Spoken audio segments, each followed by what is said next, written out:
Hello everyone, welcome to Jyotipath. हमने अपनी last video में देखा था कि पॉलिनोमियल क्या होते हैं, एल्जेब्रिक एक्सप्रेशन जो टर्म यूज होता है वो क्या होता है, राइट। और हमने वेरिएबल क्या होता है ये देखा था। आज हम देखेंगे कि what are the terms, coefficient, degree and कहाँ कहाँ पर मिस्टेक हो जाती है जब हम कोएफिशिएंट लिखते हैं। And this I will cover in a way कि 7th क्लास में भी, क्योंकि चैप्टर है एक तरह से जहाँ पे टर्म्स और वो सब निकालने होते हैं, तो anybody who is studying in 7th they will also get the help, and anybody who is in class 9th because the chapter is from class 9th उनको ही मदद होगी, right? So let's start. So I'm taking the example 3x plus 5 है मान लीजिए। तो पहले हम ये देख रहे हैं टर्म्स। तो यहाँ पे कितने टर्म हैं इस पॉलिनोमियल में या फिर एल्जेब्रिक एक्सप्रेशन, कल हमने टर्म देखा था इस एल्जेब्रिक एक्सप्रेशन में। How many are there? 2। तो क्वेश्चन आएगा आपको कि write the number of terms और write how many terms are there and which terms are there. So अगर यहाँ पे मैं बोलूँ तो 2 टर्म है, 1 एंड 2, बट आपको उनके ना साइन के साथ में लिखना होता है। तो अगर मैं यहाँ पे लिखूंगी तो there are 2 terms, one term is 3x and another one is 5। 5 को मैंने सिर्फ प्लस इसलिए नहीं लिखा बिकॉज अंडरस्टूड होता है अगर आपने प्लस नहीं लिखा कि उस नंबर के आगे प्लस साइन है। फॉर एग्जाम्पल दूसरा ले रही हूं मैं,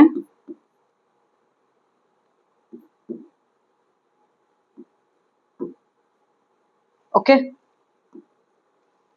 एल्जेब्रिक एक्सप्रेशन है, ठीक है। कितने टर्म्स है टोटल? 3, 1 2 3, ओके। अब all the terms are differentiated with the help of plus और minus sign।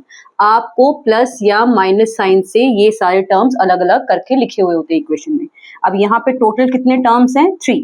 पहला है 2x, सेकंड इज -7 और तीसरा है 3x², ठीक है। अब ये लीनियर नहीं है, लीनियर पॉलिनोमियल नहीं है क्योंकि यहाँ पे 3x² है। मैंने आपको बताया था कि डिग्री 1 होनी चाहिए मैक्सिमम, तो वो लीनियर होते हैं। बट जस्ट आपको टर्म्स का कंसेप्ट समझाने के लिए कि आपको कोई भी इक्वेशन अगर दी हो एल्जेब्रिक तो आपको पता चल जाएगा कि कितने टर्म्स होते हैं। तो यहाँ पे हो गए 3, alright. Let's take another example. एक minute, let me just take the example, okay. So 2x - 7 + 4x, now this is linear, okay. तो कितने टर्म है यहाँ पे टोटल? 3। कौन कौन से हैं? 2x, आपको लिखना है तो आप प्लस लिख सकते हैं, second is -7 and then is 4x। So आपको हमेशा याद रखिए आप टर्म्स को साइन के साथ में लिखिए उनके, उससे आपकी गलती नहीं होगी, मार्क्स कभी रिड्यूस भी नहीं होंगे, ओके। सो ये हो गया हमारा टर्म्स। Next is coefficient.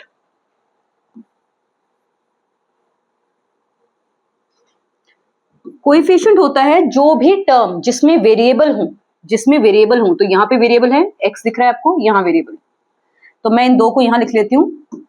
मेरे पास ये 2 टर्म है जिनमें वेरिएबल है। So the coefficient is the number which is multiplied with the variable. तो मैं इस 2x को 2 × x लिख सकती हूँ। अगर यहाँ पे कोई साइन नहीं होता है तो मतलब मल्टीप्लाई का साइन होता है, और इस 4x को it means 4 × x, okay। So I told you coefficient is the number which is multiplied with the variable। So ये वेरिएबल है, ये वेरिएबल है, so ये आपका कोएफिशिएंट हो गया इस वाले टर्म का और ये आपका कोएफिशिएंट हो गया इस वाले टर्म का, ऑलराइट, ओके। तो एक प्रैक्टिस के लिए क्वेश्चन ले लेते हैं।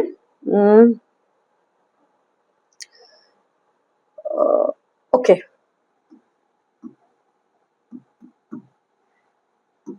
टर्म्स कितने हैं, कोएफिशिएंट क्या है, और एक और चीज यहां पे इंट्रोड्यूस करती हूं, कांस्टेंट।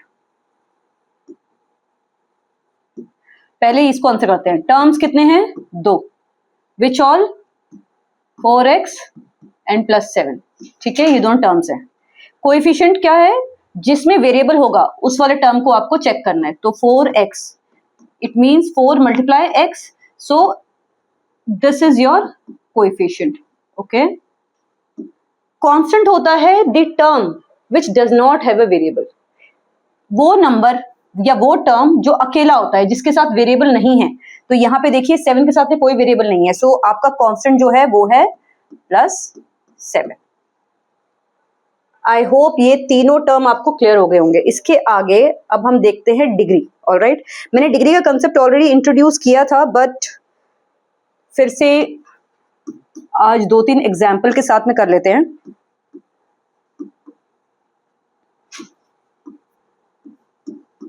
ओके, अब इन तीन का हम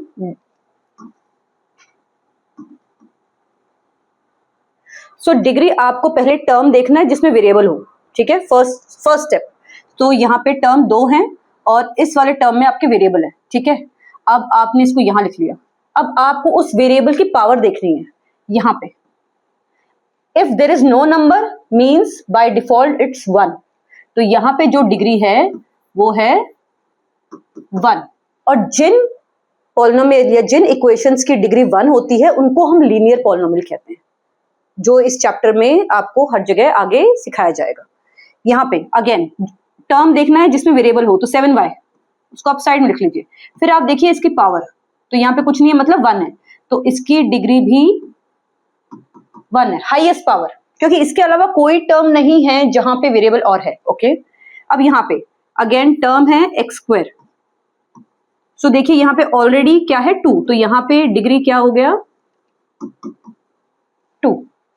एक और बता देती हूँ, अगर कई बार मिक्स ऑफ आते हैं तो कैसे, मान लीजिए इक्वेशन लिखी हुई है, ठीक है, एक और ले लेते हैं। अब देखिए कितने टर्म है, 1 2 3। वेरिएबल वाले कितने टर्म है, इसके पास वेरिएबल है, इसके पास वेरिएबल है। दोनों में से पावर किसकी ज्यादा है, हाईएस्ट। यहाँ पे 2 है, यहाँ पे 1 है, तो आपकी जो हाईएस्ट पावर होती है वो आपका डिग्री हो जाता है। तो इस यहाँ पे आपकी डिग्री हो जाएगा 2।